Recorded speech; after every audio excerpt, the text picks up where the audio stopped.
Baiklah, sekarang kita akan membahas komponen darah. Yang pertama yaitu fungsi darah. 1. Mengangkut nutrisi, oksigen, hormon, dan senyawa kimia lainnya ke seluruh tubuh. Selanjutnya yaitu mengangkut karbon dioksida dan sisa metabolisme keluar tubuh, serta menjaga tubuh dari serangan penyakit. Selanjutnya kita akan membahas bagian-bagian penyusun jaringan darah. Yang pertama, ada proses pengambilan darah untuk melihat komponen-komponen darah. Simaklah video berikut.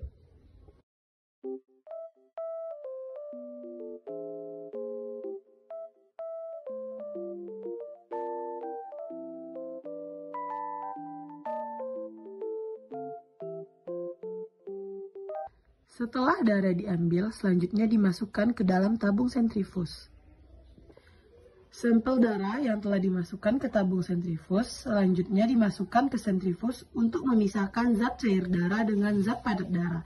Setelah itu, keluarkan tabung sentrifus yang telah dimasukkan tadi, maka akan terlihat serum di bagian atas setelah sentrifugasi. Ini adalah perbandingan tabung serum diperoleh setelah sentrifugasi, maka akan terlihat serum di bagian atasnya. Baiklah, selanjutnya kita akan membahas tentang plasma darah. Plasma darah tersusun atas 92% air dan 7% protein dan zat terlarut lainnya. Sel-sel darah, yaitu yang terbagi menjadi 3, yaitu sel darah merah disebut dengan eritrosit, sel darah putih disebut dengan leukosit, keping darah disebut dengan trombosit.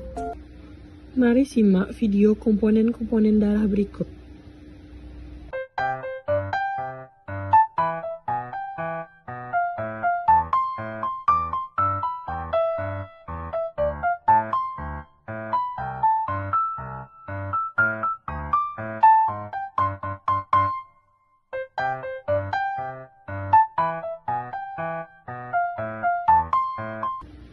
Dari video yang telah kita tampilkan, dapat kita simpulkan bahwa yang pertama, sel darah merah atau sering disebut dengan eritrosit merupakan sel yang tampak atau berbentuk seperti donat dengan cekungan di tengah yang berwarna merah dan tidak memiliki inti sel. Penyebab sel darah ini berwarna merah karena mengandung hemoglobin. Hemoglobin adalah suatu protein yang bertugas membantu membawa oksigen. Jadi sel darah merah ini banyak mengandung oksigen. Yang kedua, sel darah putih atau sering disebut dengan leukosit. Berbeda dengan sel darah merah, sel darah putih memiliki bentuk yang tidak tetap atau bersifat ameboid dan mempunyai inti. Jumlah sel darah putih tidak sebanyak dengan sel darah merah. Fungsi utama dari leukosit adalah melawan kuman atau bibit penyakit yang masuk ke dalam tubuh. Apabila di dalam darah terjadi peningkatan jumlah leukosit, maka kemungkinan terjadi infeksi di bagian tubuh. Leukosit terbagi menjadi 5 jenis. Yang pertama, ada neutrofil. Jenis leukosit ini berfungsi sebagai tamen utama yang memberikan respon terhadap serangan bakteri dan virus, serta mengirimkan sinyal bagi sel-sel lain dalam sistem kekebalan tubuh untuk melakukan perlawanan terhadap kuman dan penyakit. Yang kedua, ada eosinofil. Fungsi eosinofil sebagai salah satu bagian dari leukosit adalah melawan infeksi yang disebabkan oleh bakteri dan parasit, seperti cacing. Selain itu, jenis leukosit ini juga bekerja ketika tubuh terserang alergi. Tingginya jumlah sel eosinofil dalam tubuh bisa menjadi tanda adanya reaksi sistem imun terhadap zat penyebab alergi. Yang ketiga ada basofil. Basofil adalah bagian leukosit yang jumlahnya sangat sedikit, yaitu sekitar 1% dari sel darah putih. Jenis leukosit ini berfungsi untuk meningkatkan respon imun dan spesifik pada kuman penyebab penyakit, seperti virus dan bakteri. Yang keempat, ada limfosit. Limfosit merupakan jenis leukosit yang berperan besar dalam menjaga sistem kekebalan tubuh. Limfosit terbagi menjadi 2 jenis, yaitu limfosit B dan limfosit T. Fungsi limfosit B adalah membentuk antibodi untuk melawan bakteri, virus, dan racun dalam tubuh. Fungsi dari limfosit T membantu sistem kekebalan tubuh melawan kuman dan memberikan kekebalan pada tubuh. Yang kelima ada monosit. Fungsi dari sel darah putih jenis ini adalah menjelajah jaringan-jaringan tubuh sembari membersihkan sel-sel yang sudah mati di dalamnya. Monosit terbagi menjadi 2 jenis, yaitu sel dendritik bertugas menandai benda asing yang perlu dihancurkan limfosit. Yang kedua, makrofag, sel yang lebih besar dan bisa bertahan lebih lama daripada neutrofil. Nah, yang ketiga yaitu kepingan darah atau disebut dengan trombosit, merupakan komponen darah yang termasuk kecil dibandingkan komponen sel-sel darah lainnya, karena terdiri dari gumpalan atau kepingan yang tidak memiliki inti sel. Fungsi utama dari trombosit ini adalah membawa faktor pembekuan darah. Faktor pembekuan darah ini ada 3 ya sahabat, yaitu eritrosit, leukosit, trombosit. Sudah paham ya bagian-bagian yang membentuk darah? Ada plasma darah, sel-sel darah. Di dalam sel-sel darah ini dibagi menjadi 3, yaitu ada eritrosit, leukosit, dan trombosit. Selanjutnya kita akan membahas tentang pembekuan darah. Mari kita simak video tangan tersayat berikut.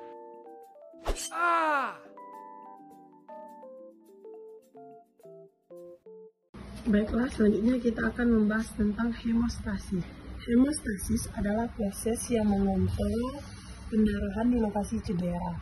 Kehilangan darah dihentikan dengan pembentukan gumpalan darah yang menutup pecahnya pembuluh darah. Mekanisme hemostatik melibatkan fragmen sel kecil yang dikenal dengan trombosit dan selusin faktor pembekuan terlarut. Unsur-unsur ini selalu ada di dalam darah, dalam bentuk tidak aktifnya, siap untuk diaktifkan.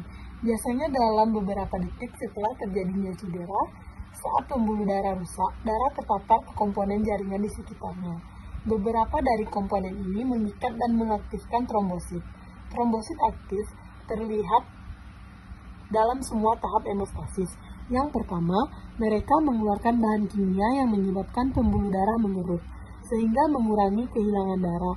Ini dikenal sebagai kejang vaskular. Respon paling cepat terhadap cedera jaringan. Kejang vaskular juga dipicu oleh reseptor nyeri lokal dan oleh zat yang dilepaskan oleh sel endotel. Yang kedua, trombosit yang diaktifkan menjadi perekat satu sama lain dan ke endotel. Mereka menggumpal, membentuk sumbat trombosit. Mereka juga mengeluarkan zat yang menarik trombosit lain di dekatnya, mengaktifkannya dalam putaran umpan balik positif, mempercepat pembentukan dan penyebaran sumbat. Yang ketiga, permukaan trombosit yang diaktifkan berfungsi sebagai tempat koagulasi pembentukan gumpalan darah. Gumpalan pada dasarnya adalah sumbat trombosit yang diperkuat dengan untaian protein yang disebut fibrin, produk akhir dari kaskade koagulasi. Koagulasi adalah reaksi berantai kompleks di mana satu faktor pembekuan mengaktifkan faktor pembekuan berikutnya dalam jalur multilangkah. Ada 2 jalur aktivitas untuk koagulasi.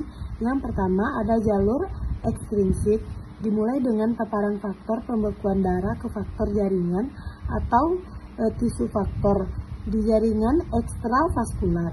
Jalur ini diinduksi oleh fibula pada pembuluh darah. Yang kedua, jalur intrinsik yang hanya melibatkan faktor-faktor di dalam pembuluh darah, dianggap berfungsi sebagai putaran umpan balik positif, memperkuat koagulasi. Kedua jalur tersebut bertemu menjadi jalur umum yang menghasilkan trombin dan akhirnya fibrin. Trombin memiliki peran sentral dalam kaskade koagulasi. Ini membelah fibrinogen larut untuk menghasilkan fibrin yang tidak larut. Trombin juga selanjutnya mengaktifkan trombosit dan memulai umpan balik positif yang penting untuk memperbanyak bekuan. Selanjutnya kita akan membahas tentang kaskade koagulasi. Di lokasi pembuluh darah, trombosit pertama tiba untuk mulai menutup luka secara bersamaan, sehingga kaskade koagulasi dengan berbagai faktor koagulasinya diaktifkan. Hal ini melibatkan 2 jalur, yaitu jalur ekstrinsik dan jalur intrinsik. Aktivitas ekstrinsik dimulai dengan molekul dinding pembuluh darah yang kini terbuka, seperti faktor jaringan yang membentuk kompleks dengan faktor 7. Akhirnya mengarah pada aktivitas faktor 10. Faktor 10A ini adalah titik di mana jalur ekstrinsik dan intrinsik dari kaskade koagulasi bertemu jalur intrinsik yang terdiri dari berbagai faktor koagulasi yang saling mengaktifkan dalam berbagai faktor reaksi berantai, membentuk kompleks dengan kofaktor tambahan yang terbentuk. Kompleks ini sekarang mengaktifkan faktor 10, karena kedua jalur bergabung pada tingkat faktor 10A. Faktor ini mempunyai peran penting dalam kaskade koagulasi. Di bagian bawah kaskade, faktor 10A dalam kombinasi dengan 5A mengaktifkan trombin dan menginduksi apa yang disebut dengan kelahiran trombin.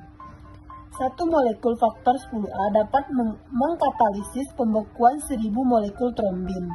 Trombin dalam jumlah besar ini menyebabkan aktivitas trombosit lebih lanjut dan peningkatan pembentukan fibrin-fibrin, kemudian membentuk rangkaian yang membentuk jaringan yang menstabilkan sumber trombosit dalam bekuan arteri dan menyatukan sel darah merah dalam bekuan vena.